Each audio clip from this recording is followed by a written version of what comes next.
26મી જાન્યુઆરી માનનીય મુખ્ય અતિથિ આદરણીય આચાર્ય શિક્ષકગણ ગ્રામજનો અને મારા વાલા વિદ્યાર્થીઓને પ્રજાસત્તાક દિવસની હાર્दिक शुभकामनाओं।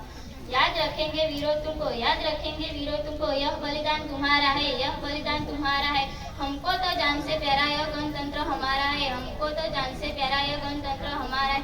આપણે બધા જાણીએ છીએ કે આપણે બધા પ્રજાસત્તાક દિવસની ઉજવણી માટે ઉપસ્થિત થયા છીએ અને દર વર્ષ આપણા ભારત દેશમાં 26મી જાન્યુઆરી પ્રજાસત્તાક દિવસ તરીકે ઉજવવામાં આવે છે।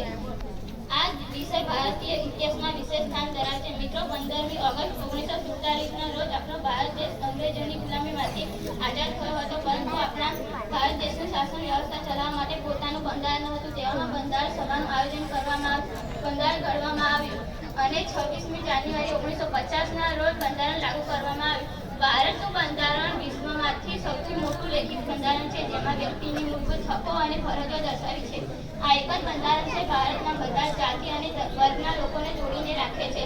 આઝાદી પછી બંધારણ લાગુ કરવાના આટલા વર્ષો પછી પણ અન્યાય, ગરીબી, ભ્રષ્ટાચાર જેવી સમસ્યાઓ પડી રહી છે, તો આપણે આ બધી અન્યાયોમાંથી ભારતને નીકાળવું જોઈએ। જ્યાં સુધી ભારત આ અન્યાયમાંથી નહીં નીકળે ત્યાં સુધી સ્વતંત્ર સેનાઓનું સ્વપ્ન પૂરું નહીં થાય। હું વક્તૃત્વના અંતમાં કહેવા માંગીશ કે कांटों में भी फूल खिलाए, कांटों में भी फूल खिलाए, धरती को स्वर्ग बनाए, धरती को स्वर्ग बनाए। आओ सबको गले मिलाए, गणतंत्र दिवस मनाए।